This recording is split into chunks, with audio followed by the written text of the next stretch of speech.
Man, everyone who posted this in my video about how the numbers show that humans are more deadly than bears, you guys need to learn how Fermi estimation works. In fact, let's just do it. Let's take an estimation.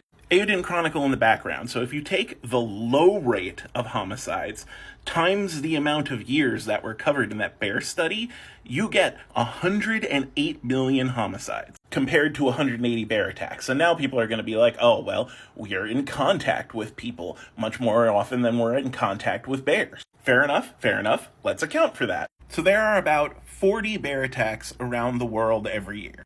Taking every year from 1784, that is 9,600 bear attacks. So ratio bear attack to death by bear is about 1.8%. Now we need similar data for people. We need an equivalent of what counts as an attack. So let's take the statistics for violent crime. It was easier to get this for the USA than globally, but here we go. There were a total of 1,313,105 violent crimes in the US in 2020. Here, I will round that up for you to 1,400,000. How many deaths were caused by violent crime?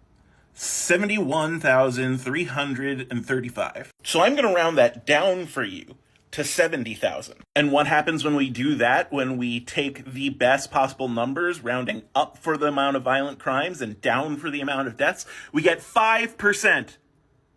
5% as opposed to 1.8%. Now we've literally done an estimation. We did attacks by bear to death by bear and attacks by people to death by people, and it's still 5 times higher. Anybody making this counter argument, the data is not with you. And I know that you weren't necessarily making the argument in the opposite direction, but a lot of people were. But then, of course, people are just going to say, oh, you're just counting attacks. You're counting how lethal people are versus bears. People can be more lethal, but they're less likely to attack you because we're always coming in contact with other people and we're not often coming in contact with bears. Luckily, we have data on that too. The odds of being attacked by a bear are around 1 in 2.1 million. That accounts for likeliness to encounter a bear. The odds of being murdered?